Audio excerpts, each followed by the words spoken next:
स्वस्ति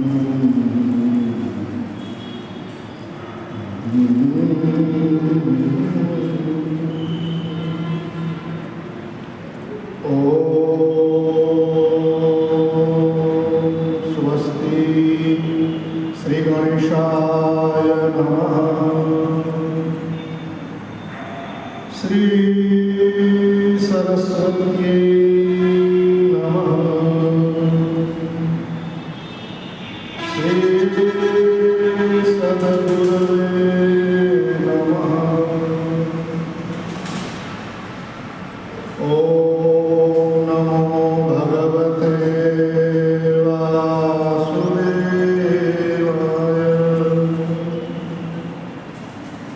वक्रतुंड महाकाय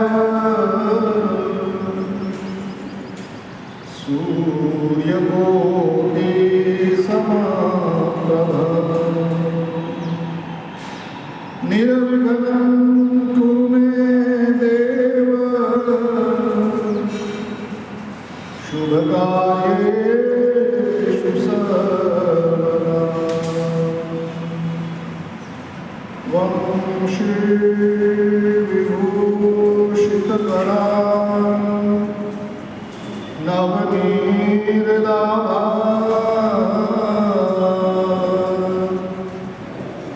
पीताम्बरा अरुणबिम्बफलाधरोष्ठा पूर्णन्दुसुन्दरमुखा अरविन्दनेत्रा कृष्णात्परं किमपि तात्त्वमहं न जाने।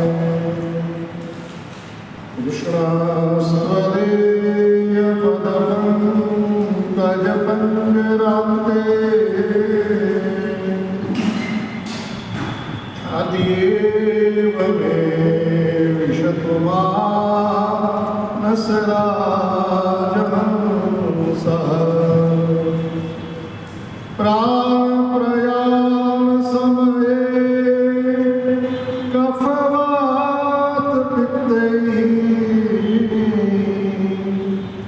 कण्ठावरोदनविदो स्मरणं कुतस्ते।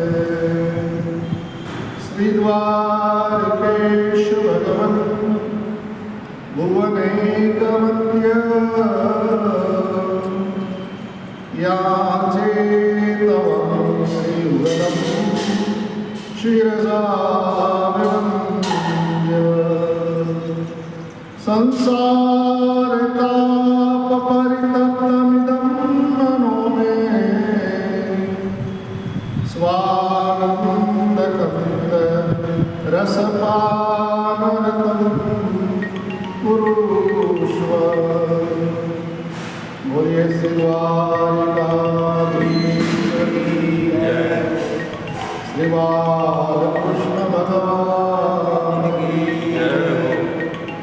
श्री रामचंद्र भगवान की जय। श्री सद्गुरु भगवान की जय। ओम नमः पार्वती पतये हर हर महादेव। हरे राम राम राम हरे हरे।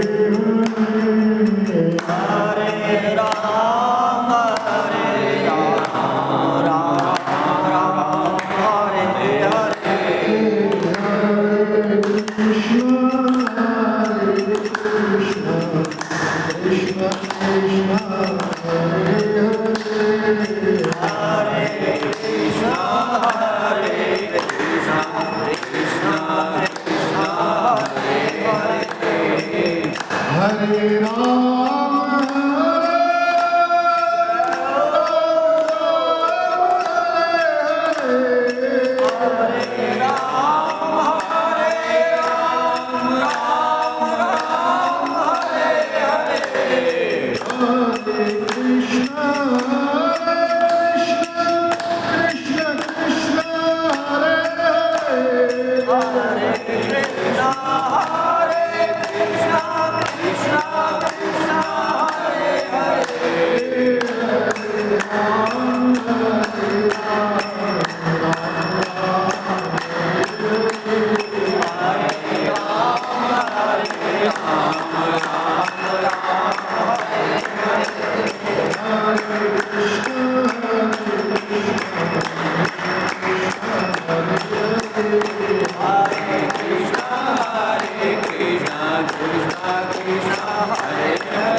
Jai Radhe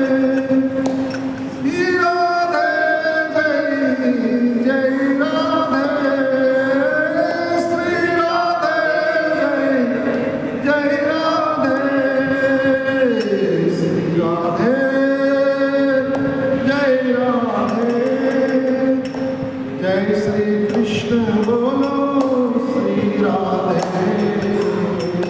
श्री राधे श्री जय राधे राधे राधे श्री राधे जय श्री कृष्ण बोलो जय राधे जय श्री कृष्ण बोलो जय राधे श्री राधे जय राधे राधे राधे श्री राधे राधे राधे श्री राधे राधे राधे श्री राधे।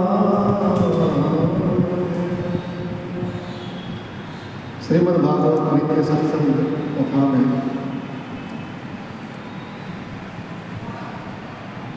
श्रीमद् भागवत महात्म्य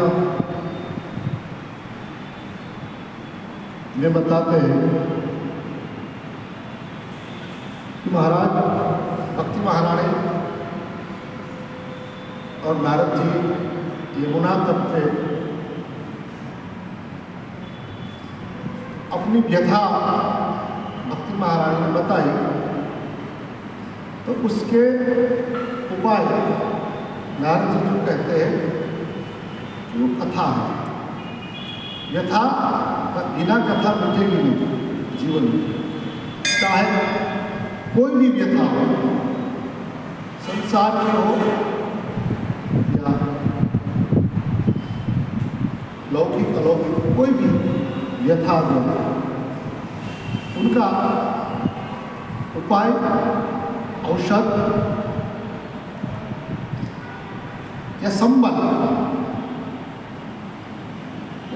कथा ही, कथा से ही मिलेगा और कहीं नहीं मिलेगा।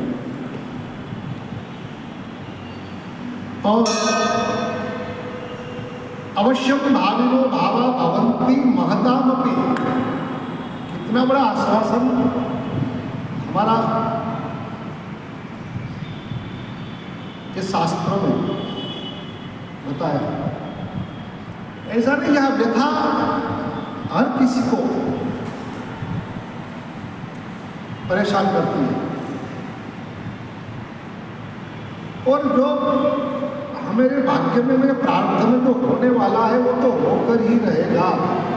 अवश्यम भाविनो भावा भवन्ति महतामपि, बड़े बड़े महापुरुष, बड़े बड़े महान व्यक्ति के जीवन में भी वो बन के रहा रहता है। नग्नत्वं नीलकंठस्य, अब भोलेनाथ देवों में देव महादेव है, इंद्र के भी इष्ट है, इंद्र से भी बड़े जो महादेव है। इंद्र कोई सोने की स्वर्ग, मतलब सोने से बनाई स्वर्ग नगरी, स्वर्ग में रहता है, सोना आभूषण पहनता है, दिव्यांबर पहनते हैं, और वही नग्नत्व नीलकंठस्य, वो भोलेनाथ को दिगंबर रहना पड़ा। महाईशयने हरे, और हरि भी महान सर्जक पालक जब नारायण है, उनको भी तो शेष शैया में सोना पड़ता है। अब हमें पता चले कि हम जहाँ रोज सोते हैं वो कमरे में हमको कोई झूठ कहे कि वहाँ सांप गया है, तो जहाँ सोता है वो कमरे में मैंने सांप जाते हुए देखा है, हमने नहीं देखा है, कोई और ने देखा, मतलब देखा नहीं देखा पता नहीं है, लेकिन वो कह रहा है कि वहाँ सांप जाते हुए देखा है। तो पहले तो हम वहाँ सोने नहीं जाएंगे, हम पूरा स्थान में मिल जाएंगे, सो जाएंगे बाई चांस। अब जाना पड़ा तो भी नींद नहीं आएगी, हर 10 मिनट पे हाथ खोल के ये तो नहीं निकला, तो नहीं ये छुपा हुआ है तो निकल जाएगा, नींद नहीं करना है। और वो शांताकारं भुजगशयनं पद्मनाभं सुरेशं महाही शयन हरे, वो हरि भगवान को जब पूरा हम एक 4-5 आदमी हमारे परिवार में होते हैं, उनके पालन पोषण के लिए हम सुबह से निकलते हैं, 7-8 घंटे में हम घर आके थक जाते हैं, थक गए, अब कोई मेरे से बात नहीं करना, मुझे थोड़ा शांति लेने दो, मुझे सोने दो, मुझे आराम करने दो। हम जैसे ये पूरा विश्व का जो भरण पोषण करते हैं, विश्व का जो वो भी निकलते हैं काम के लिए, लेकिन वो जब शाम को लौटते हैं और जब आराम के लिए, उनके लिए आराम का साधन क्या है? महाही शयनं हरे। लेकिन फिर भी उनसे ये सीख लेना है कि इतना थकने के बाद भी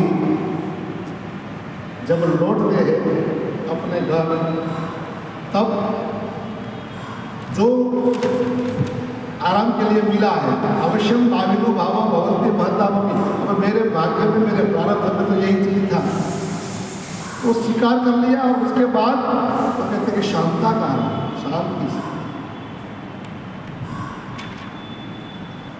जो परिस्थिति हमारी हमको प्राप्त हो, उस परिस्थिति में बिल्कुल शांता कारण, नहीं तो यहाँ बिल्कुल विरुद्ध सांप की पथारी में सो के शांताकारम रहना, लेकिन भुजग शयनम बिल्कुल सो जाते हैं। अभी हम टीवी में कुछ देख रहे हैं, कुछ चर्चा इस समय आप कर रहे हैं, तो थोड़ा सा मैं प्रश्न पूछ रहा हूँ।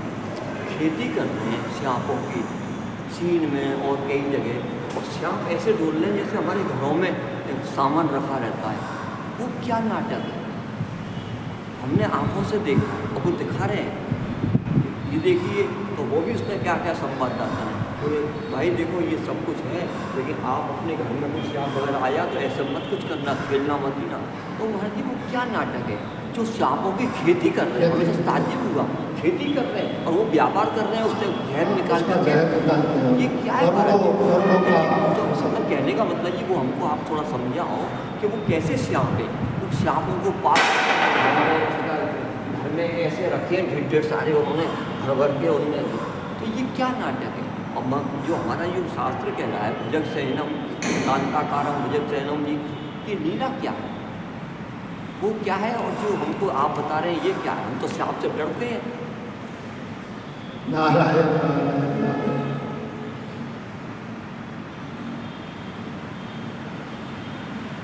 तो वो लोग जो कर रहे हैं आज सांप से, ये तो कुछ खिलवाड़ कर रहे हैं।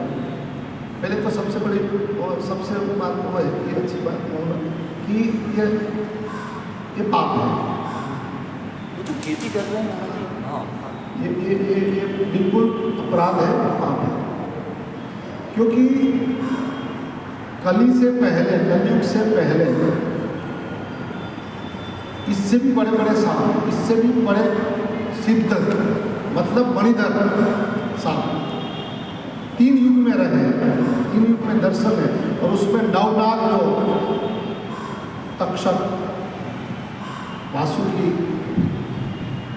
ये नाग जाति जो है ना, ये इसलिए भोलेनाथ ने अपने गले में अपने आभूषण बनाए, भूषण बनाए, और इसलिए भगवान नारायण ने अपने शयन का एक साधन बनाया। तो ये सांप सर्प जाति जो है, वो परमात्मा की सृष्टि में जैसे हर चीज जो है, हर सर्जन जो है वो अन्योन्य परस्पर, लेकिन उसको समझ के कलयुग में, इसलिए भगवान ने देखो अपने ये कथा आती है कि खांडवन जो था वो तक्षक के कब्जे में था, वो पूरा खांडवन तक्षक का। तो वही भगवान कृष्ण ने उसको कहा कि ये तुम खाली करो, और इंद्र का मित्र थे वो तक्षक, तो और इंद्र के कहने से तक्षक गया और इंद्र ने वहाँ को बनाई हुई इंद्रप्रस्थ जो नई नदी पांडवों के लिए बनाई। तो अब भगवान ने एक कलयुग में उन लोगों को आज्ञा करी कि तुम पाताल लोक में चले जाओ। क्यों कि ये कली प्रजा जो है वो आपको तो त्रास देंगे, लेकिन उनसे जो है ना वो पूरी मानव जाति को ग्रसित करेंगे। इसलिए असल सांप जो थे वो पूरा अपना समाज, नवनाग का समाज, भागवत जी में आएगा वो कहाँ रहते हैं, वो पाताल लोक में अपना। और पहले द्वापर तक देखा है कि नाग कन्याओं के साथ हम मानव जाति शादी ब्याह करते हैं। ये जो आज हो रहा है वो लोग जानते नहीं है ये परंपरा, सनातनी परंपरा। और कभी कभी हम भी उन लोगों के पीछे कमाने के चक्कर में, रुपये के चक्कर में, हमको भी यदि ये रोग लग गया और हम भी ये करते रहेंगे, जैसे वो तरक्की कर रहे हैं हम भी ऐसे फ्लैट पड़ा मतलब सब कुछ कर रहे हैं। ये अच्छी बात नहीं है। ये पूरी मानव समाज को, मानव जात को ये उनका उल्टा परिणाम भोगने के लिए बिल्कुल तैयार रहना है। और हम कोशिश करें कि ये कम से कम हमारे भारतवर्ष में, हमारी संस्कृति में हम नाग पंचमी के दिन मतलब नाग की हम पूजा करते हैं। तो नाग देवता जो है तो देव स्वरूप है और देवमंडल में, क्योंकि अमृत मंथन के समय ये वासुकी ने अपना शरीर का दान करके जो डोरी बनाई थी, रस्सी बनाई थी, वासुकी नाग की रस्सी बनाई उसको। तो मूल प्रकृति भले जाहिर की रही, लेकिन दुनिया समाज को तो उनने अमृत ही दिया है। तो आज ये कलयुग में तो क्या करें, और उनका परिणाम वो स्वयं भी जानता भी है। और कोरोना माना कि उसी की चीन की देन थी कोरोना भी, वहीं पर सांप बहुत ज़्यादा। कोरोना क्या है, भगवान ने दिखा भी दिया है सब कुछ, लेकिन भी समझने को तैयार नहीं है। वही है। तो बाकी सबसे बड़ी बात वो है कि शास्त्र के अनुसार साधु महात्मा के संग में रहकर हमारा जीवन की रूपरेखा बनाकर यदि जिया जाए तो ये मानव जीवन का जो लक्ष्य है, आत्मानुभूति और परमानंद की प्राप्ति, और ऐसे करते करते भगवान नारायण को समझ लेने से ये पूरा समझ में आएगा। तब तक जब तक नारायण को नहीं समझे, क्योंकि ये सब जो है नारायण की ही सब कला और कृति है। तो उनके जीवन में भी, कहने का मतलब वो है कि उनके जीवन में भी इतना सुंदर और सुख के लिए हरेक जीव की शांति और सुख के लिए जो हर श्वास की चल रही है, ऐसे महापुरुषों के जीवन में भी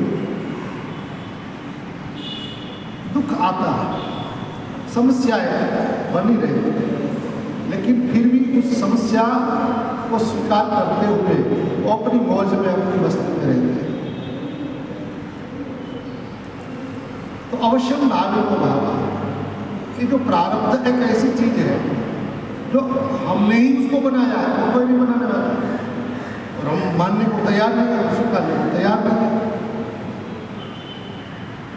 तो भूतकाल का जो किया है हमने कुछ भी कर्म, उससे बनाया हुआ प्रारब्ध, और प्रारब्ध के अनुसार शरीर, प्रदेश, परिवार, सुख दुख जो कुछ भी है, कर्मणा जायते जंतु, जन्म मिलता है कर्म से, कर्मण्येवा विपद्यते, कर्म से ही सब प्राप्त होता है।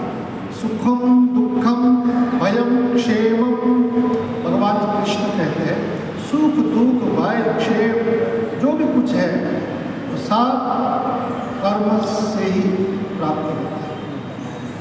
तो भूतकाल के कर्म के अनुसार हमारा प्रारब्ध बना, और वो प्रारब्ध अभी वर्तमान में है, और वर्तमान में यदि हम सही कर्म कर रहे हैं, वो इसको कहते हैं संचित, वो जमा होता है, संचित होता है। और वही संचित कर्म जब हम समय के बाद फलित होता है, तब वो सुख के रूप में, दुख के रूप में, भय के रूप में, शोक के रूप में, आनंद के रूप में, हर्ष के रूप में वो समय समय पे आया जाया करता है। और जो कर्म किया है वो तुरंत फलित नहीं होता है। शास्त्र कहता है कि जो बीज बोया है वो तुरंत उनकी अवधि होती है, उनका समय होता है। टमाटर के बीज बोने के बाद 2-2.5 महीने के बाद टमाटर देता है। ऐसे महापुरुषों से सुना है कि अखरोट की खेती जो करने वाले, अखरोट का बीज जो बोते हैं वो बोने के बाद 90 साल के बाद फल मिलता है। 90 साल, लगभग 2 पीढ़ी तो फिर पूरी हो जाती है खाली देख के उसको। और इसलिए कभी कभी हम कहते हैं कि इसके दादा ने इतने पुण्य किए थे कि आज तीसरी पीढ़ी में पुण्य फलित हो रहा है। तो इसी तरह यदि हमने हमारी पीढ़ी ने पाप किया है तो तीसरी पीढ़ी में वो पाप भी भोगेगा। जो बोएगा वही पाएगा, सुख दुख है क्या, फल कर्म का तेरा किया तू ही पाएगा। कर्म प्रधान हमें सुख उड़ागा, जो जैसे करूँ तासु फल चाहता। कर्म ब्रह्म के पाप को भी नहीं छोड़ता है, और कर्म ब्रह्म के मैं भी ये मानव सृष्टि में, मैं जब ये मानव सृष्टि में मैं भी जब लीला करने मानव रूप में आता हूँ और मुझे न लेना देना है इन कर्म से, मैं केवल धर्म संस्थापनार्थ आता हूँ, केवल निष्काम बन के, मुझे कोई कामना नहीं है, फिर भी उस कर्म को, उस कर्म बंधन में मैं इस कायदा को मैं भी स्वीकार करता हूँ। तो इन शास्त्रों से हम कई बार जानते हैं कि वाली को छूट के भगवान ने उसका वध किया, तो वही भगवान कृष्ण रूप में जब आए और वही वाली शिकारी पाराधी बना, जरा नाम के पाराधी, और भगवान कृष्ण प्रभास क्षेत्र में जहाँ बैठे थे वही भगवान कृष्ण ने वो स्वीकार किया। इसलिए हमारे गुजराती में कवि ने कहा, कोईनो भार में राखे मुरारी, कोईनो भार न राखे मुरारी, ब्याज समेत आपे मुरारी। भगवान ब्याज समेत किसी का कर्जा नहीं रखता, ब्याज के साथ वो चुका देता। तो ये वर्तमान में जो भी हो रहा है वो बिल्कुल सुगम नहीं है, अब सुगम है, और वो आने वाले ये समय इसमें कोई भी हो करने वाला कोई बख्शा नहीं जाता। शायद पैसे से आपका संविधान बदल सकते हो, आपके संविधान में कुछ, लेकिन भगवान ने कुदरत में जो बनाया हुआ है संविधान, उसमें कोई कुछ करता नहीं कर सकता। इसलिए शास्त्र कहता है सत्संग करो, और जो सत्संग करेंगे उनको ही जीवन की सच्ची दिशा, सच्चा मार्ग प्राप्त होगा, और वही मार्ग से चलेंगे तो ही उनकी लक्ष्य की प्राप्ति। जीवन में सच्चा सुख तो हम प्राप्त करके जाएंगे, आनंद तो दूसरे नंबर की बात। तो सच्चा सुख अब सो सुखिया जो राम आधार, सो सुखिया राम के बिना जो भी आपने सुख पाया है वो सुख नहीं है, केवल स्वप्न है, केवल भास है। राम यानी धर्म, राम यानी सत्य। जो आनंद सिंधु सुख राशि, राम कौन है? आनंद का सिंधु है और सुखों का थोक बंद, राशि यानी जत्था, बहुत बड़ा जत्था लेके बैठे सुख, थोक बंद व्यापार है, कितना भी गोडाउन भरा रहता है। अब राम के पास से चाहिए तो राम को जो अच्छा लगे, किसी से हमको कुछ लेना है तो हम उसको प्रसन्न करते हैं। तो राम से हमको चाहिए तो हम राम जी को प्रसन्न करेंगे, तो राम जी से मिल जाएगा, दोनों मिल जाएगा, और जितना चाहिए उतना मिल जाएगा। तो राम जी को समझ ले, राम जी को क्या प्रिय है, राम जी को क्या प्रिय है। रामो विग्रहवान धर्म, राम साक्षात धर्म स्वरूप है। तो धर्म को समझ ले, धर्म अनुकूल जीवन हम बना ले, धर्म को स्वीकार कर ले। धर्म का शास्त्रों ने 4 आया बताया, 4 चरण बताया है, और उसमें सबसे पहला चरण जो है वो सत्य है। सबसे पहला चरण जो है वो सत्य है। रामचरितमानस में भी वही बताया, धर्म दूसरा सत्य समान। धर्म दूसरा सत्य समान।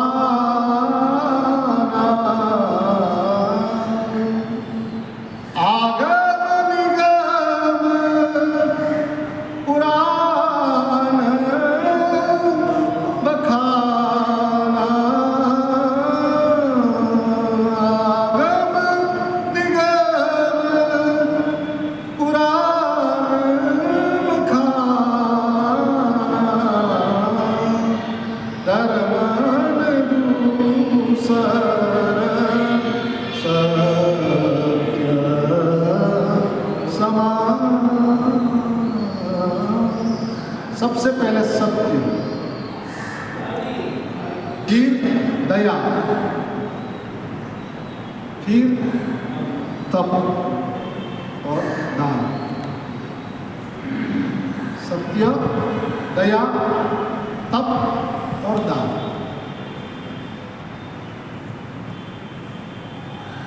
अब 4 चीज से हलवा बनता है।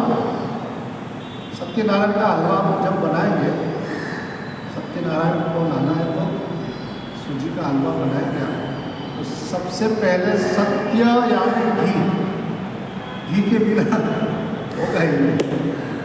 सत्य यानी घी होगा तो ही हलवा होगा, बाकी हलवा नहीं होगा। इसी तरह जीवन में सत्य जब आएगा तो दूसरी चीज तो अपने आप, एक सत्य सब सत्य, लेकिन यहाँ कंपल्सरी है।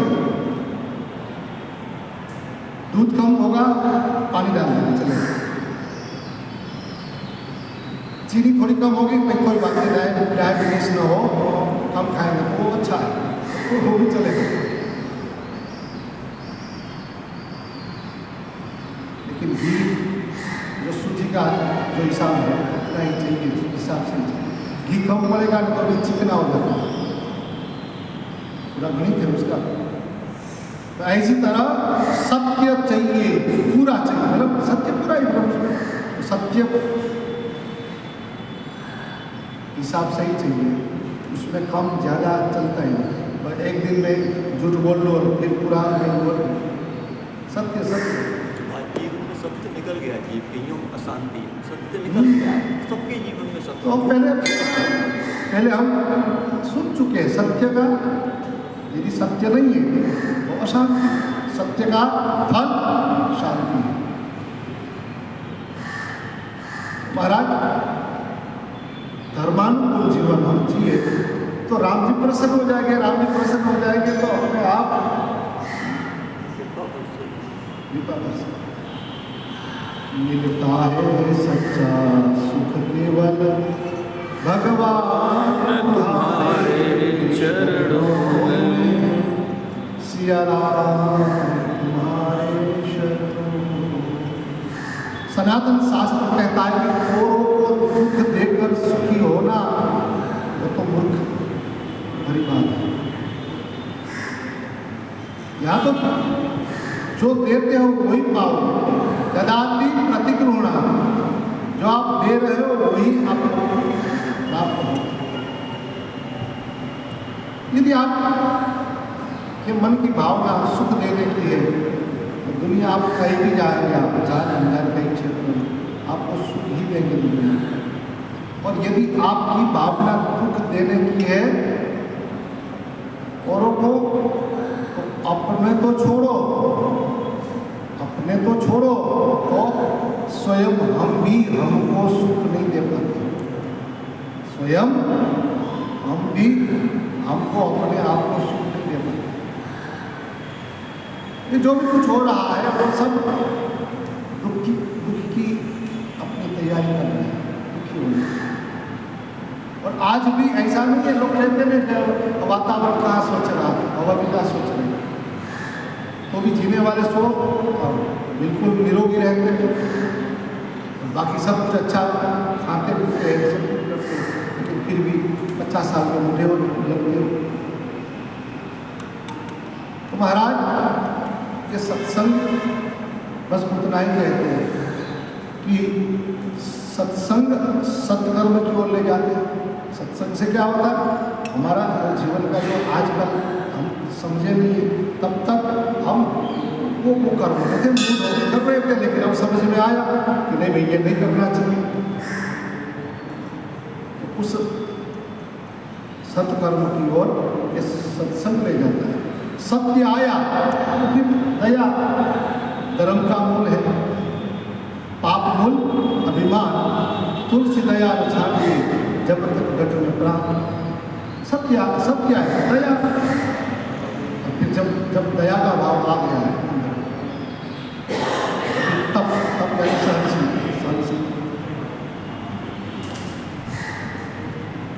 और ये जब आ गया तो फिर आप दान अपने आप करते हैं। तो ये यहाँ तो मच्छर को भी बचाने की बात है, मारने की बात नहीं। साधु महापुरुष तो कहते हैं कि मच्छर को भी मत मारो। जैसे हम जीने के लिए हमारा भी कितना, तो उनको भी जितना हमको हमारे शरीर पर ममता है उतनी ही ममता उन मच्छर को भी है। वो तो अज्ञानवश हम ऐसे मानते हैं कि मच्छर से मलेरिया होता है, मच्छर से न जाने न सुना था मलेरिया, 50 साल पहले न सुना था ये डेंगू,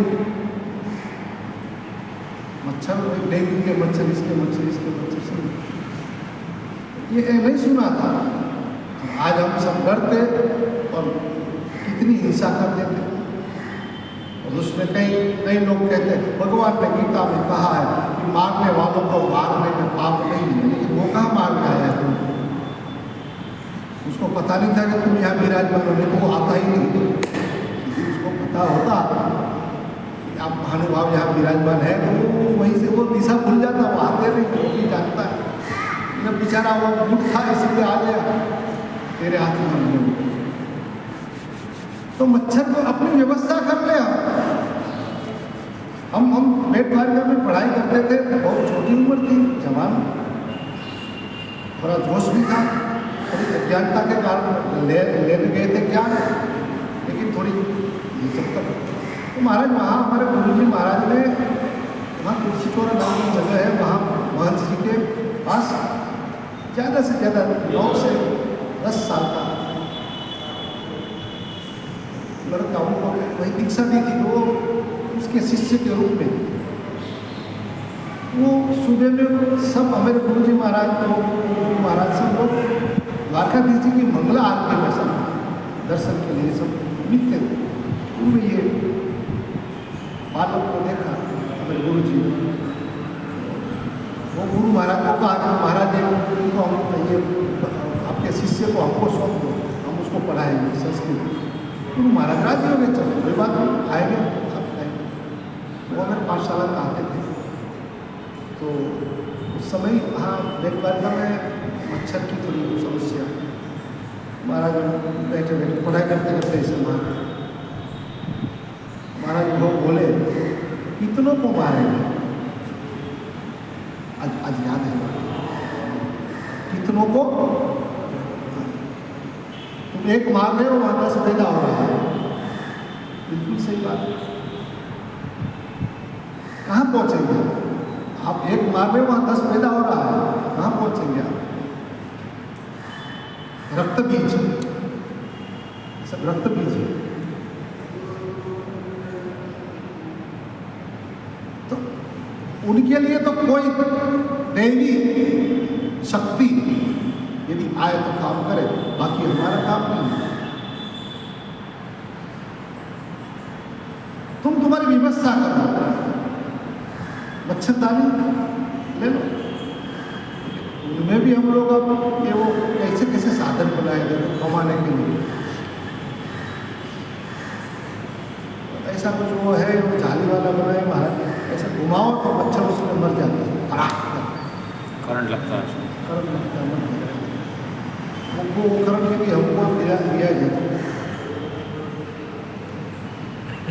ऐसे वो स्प्रे आए हैं, स्प्रे लगाते तुरंत बेचारा। हमारे घर में सब करते सारे इंतजाम, हमने आज तक इंतजाम नहीं किया, उसी घर में हम रहते हैं। हमारे घर में हमारी बहू बेटे बच्चे सब इंतजाम करते हैं सब चीज़ का, ये लगा वो लगा सब कुछ, और हम कुछ नहीं लगाते और ना, और उसी जगह हम भी रहते हैं। कारण क्या है महाराज जी, क्या कारण है? भावना, अपनी अपनी भावना, अंदर की जो भावना है। हाँ, और वही तो बात है। आप भी कहते हैं, हमने भी कई बार देखा है कि महापुरुष बाघ और शेरों से कुछ नहीं लगता। क्यों? अंदर जो हृदय में उसकी हिंसा की भावना है, उनके अंदर भी आत्मा है, शेर के अंदर भी आत्मा ही है, वही तेज है, वही चेतना है। जितना हम नहीं पहचान पाते उससे ज़्यादा वो पहचानते हैं। ये तो कर्मवश उसको ये मानव योनि मिल गई है। बाकी आप हमारे देवी देवताओं को देखेंगे तो ज़्यादातर अपने वाहन में लगभग पशु पक्षी को ही लिया है।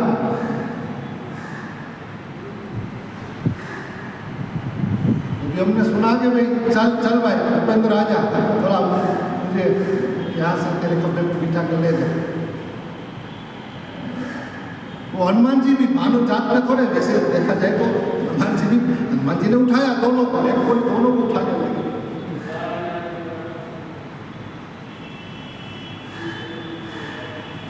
तो महाराज जी अज्ञानता के कारण हम सब ये जो हिंसा करते हैं वो अहिंसा परमो धर्म, जो परम धर्म जो है वो अहिंसा, सत्य अहिंसा चोरी न करवी। पढ़ाई करते थे ना उस समय, ऐसी कविताएं, ऐसी प्रार्थनाएं कराई जाती। क्या कहा उसमें? सत्य अहिंसा चोरी न करवी, सत्य अहिंसा ये व्रत लो और चोरी कभी भी नहीं करना। ऐसे कविताओं में ऐसा बताते थे। तो इतनी छोटी सी जिंदगी के लिए हम इतना ढेर सारा पाप करके फिर पछताते हैं। बाद में जब वो भोगना आता है तब हम कहते हैं भगवान ये कौन जन्म का पाप। स्वीकार करना ही, बोलना ही पड़ता है, स्वीकार करना ही पड़ता है। तो महाराज के महापुरुषों के जीवन में भी ये घटनाएं आती है, घटती है। ये जो महापुरुषों ने जो भी लीला करी है वो हम मानव जात सामान्य, हम जो अज्ञानी हैं, उनके मन का जो खेद है, दुख जो है, जो प्रश्न है, उसके पूर्ण विराम के लिए वो महापुरुष लोग सब लीला करते हैं। यदि हम समझ लें तो हम सुखी हैं। और उन रास्ता जो रास्ते पे महापुरुष गए, महापुरुषा गताः सहपंथाः, महापुरुष लोग जो रास्ते गए हैं वही सही रास्ता है, और वही रास्ते में आप चलेंगे तो आपकी मंजिल दूर नहीं है।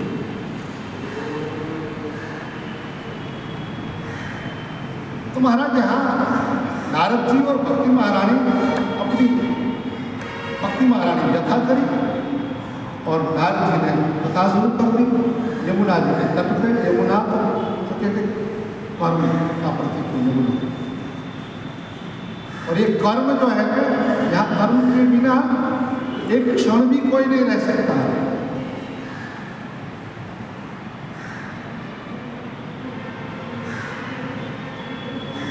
यहाँ कर्म किए बिना कोई भी रह नहीं सकता, और कर्म फल दिए बिना छोड़ता नहीं।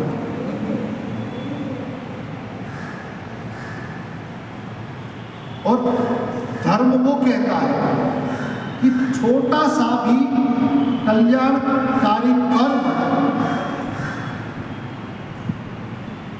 आपको दुर्गति से बचाता है। नहीं कल्याण कश्चित दुर्गतिम तात गच्छति, नहीं कश्चित क्षणमपि जातु तिष्ठत्य कर्म करो। एक क्षण भी कोई कर्म किए बिना रह नहीं सकता है, और यदि आपके कर्म में थोड़ा सा भी कल्याण की भावना, थोड़ी सी भी कल्याण की भावना रही, तो वो कल्याण की भावना आपको बड़ी से बड़ी दुर्गति से भी बचा सकता है।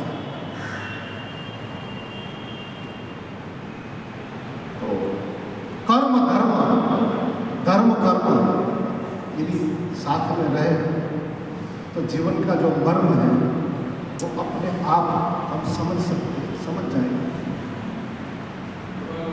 नहीं तो मर्म रह जाएगा और मर जाएगा, और कुछ नहीं। मर्म रह जाएगा। यदि मानव जीवन में यदि वो मर्म समझ लिया तो समझ लिया, नहीं तो फिर बचे पुनरपि जननम पुनरपि मरणम पुनरपि जननी जठरे से। तो ये मर्म क्या है? तो कहते हैं कि ये हमारा शास्त्र जब हम जब सब संतों को सुनेंगे, कर्म का धर्म कर्म दोनों को जोड़ के हम जब चलेंगे, यमुना जी के कर्म का प्रतीक है, और नारद जी तो धर्म पुरुष है, धर्म का संदेश देने वाले महापुरुष हैं। तो यह कर्म धर्म और भक्ति हमारा प्रतिनिधित्व कर रही है। व्यथा संसार में आज हम सब व्यथित है, और ये व्यथा तो कहते महापुरुषों के जीवन में भी आई है, वो अवश्य आएगी तो आने वाली है, लेकिन उसके लिए दौड़ना नहीं है, बैठ जाना है उस समाधान के लिए। तो नारद जी कहते हैं कि ये कली प्रभाव, समय का प्रभाव है, आप चिंता न करें।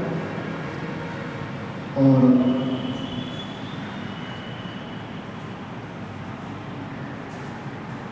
उपेक्षा कलो मंदो वृद्धो जातो सुतो तव तथापि चिंता मुंचत्वा उपायम चिंतयामि। कल हमने यहाँ तक चर्चा करी कि आप भगवान की पटरानी हो, आप भक्ति हो। अब कलयुग के कारण, कलयुग के आने से मान लो कि भगवान से इतना नजदीक, मतलब पूर्णतया जुड़ी रही माँ भक्ति भी अपने आप को भूल गई, अपने आप को भूल गई, मैं कौन हूँ, और बस व्यथा में चिंता में। या नारद जी उनके स्वरूप का ज्ञान कर रहे हैं कि आप कौन हो, तो आप स्वयं भक्ति महारानी, और आप के हिसाब से, आपके कहने से भगवान याति नीच गृहेश्वरी, भगवान नीच से नीच के घर पे भी भगवान आपके कहने से जाते हैं, आप वो हैं। और आपको आदेश दिया है कि आप जाओ भक्तों का कल्याण करो। मुक्ति नाम की राशि आपको दी गई, और ज्ञान और वैराग्य आपके पुत्र के रूप में आपके साथ चल रहे हैं। लेकिन अब कि भाई ये कलयुग के कारण ये सब हुआ है और कुछ नहीं। कली यानी अज्ञानता, कली यानी अज्ञानता। अज्ञानता। और अज्ञानता जब जब हमारे जीवन में आ जाती है, हमें उसमें हमारी भावना में जब अज्ञानता आ जाती है, तब हम स्वयं अमृत से पुत्र उपनिषद कहते हैं कि तू ही अमृत है, अमृत का पुत्र है। तो वो हम भूल जाते हैं अज्ञान के कारण। और ऐसे महापुरुष तो क्या मुक्ति तो दासी है, मुक्ति तो दासी है भक्ति की, और तू वही भक्ति का संतान है।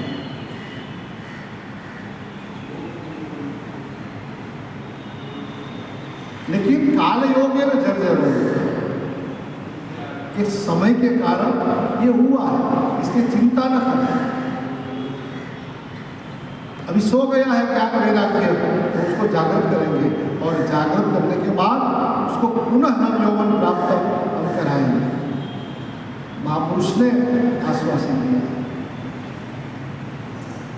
उपेक्षा हुई ज्ञान वैराग्य की, इसलिए वो जर्जरित हो गए।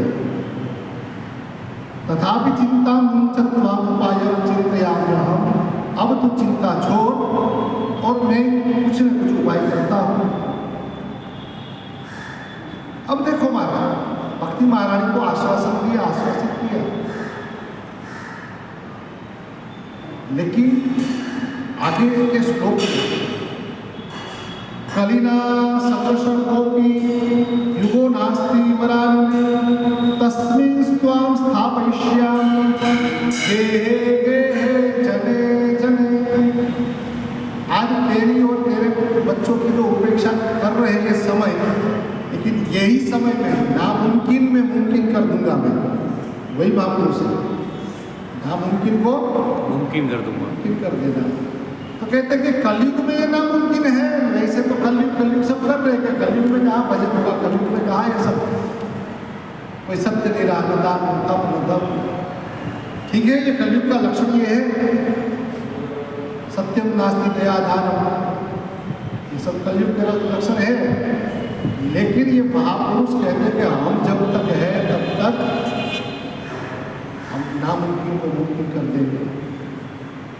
तो सबसे पहले क्या बात करें, कलयुग का स्वागत किया। हम लोग क्या है, कब जाएगा कलयुग, कब जाएगा कलयुग, हरा कलयुग क्या यार, मत देखो नहीं कुछ हो रहा है, उस नाटक को मत देखो। यहाँ महापुरुष ने सबसे पहला वाक्य कहा नारद जी ने, कलिना सदृशोऽपि युगो नास्ति वरानने, कलयुग से श्रेष्ठ समय कोई नहीं।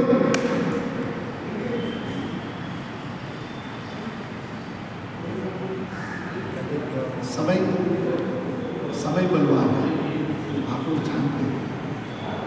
4,32,000 की जो आयु तो उनको दी गई है, उनमें कुछ नहीं होने वाला। कभी कभी कोई ऐसा दुष्ट होता है, इसको गोली मार देनी चाहिए, उसको ये सरकार कुछ नहीं करती है, उसको ये कर देना चाहिए, उसको ये कर देना चाहिए। अरे तुम कुछ भी करो, लेकिन जब तक उसकी आयु है तब तक तो उनसे फुसला के उनको थोड़ा ये थोड़े अभिमानी जो होते हैं ना, ज्ञानी क्या है उनमें अभिमानी, वही अज्ञानी। तो अभिमानी होते हैं ना, तो उसको उनकी भाषा में किसी को समझाना है ना, उनकी भाषा में आप बोलो तुरंत समझ जाते हैं, जल्दी समझ जाते हैं। अभिमानी को अभिमानी की भाषा में, अभिमान की भाषा में समझा, उसके अभिमान को इतना ऊंचाई पे ले जाओ, इतना ऊंचाई पे ले जाओ।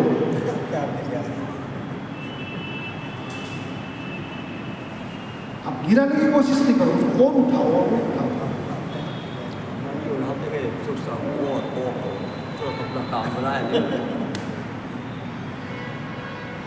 तो ये उनको उनकी भाषा में, बाकी मिटने वाला नहीं जब तक वो कितना भी आप करेंगे। कभी कभी कहते हैं ना कि वो हेड काउंटर करने के गया तो वो नहीं मरा, पुलिस वाला मर गया, दूसरा पुलिस वाला।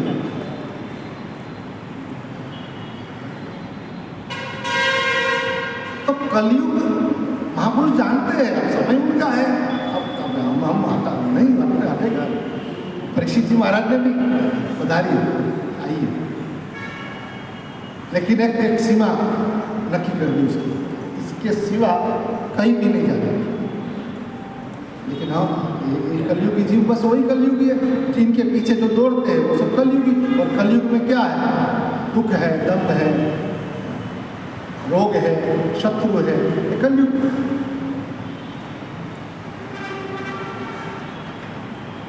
तो सीमा बताई कि भाई सोना है, पर स्त्री है, मदिरा है, जुगार है, वैर शत्रु भावना, वैर भाव, तो 5 जगह आएगा। तो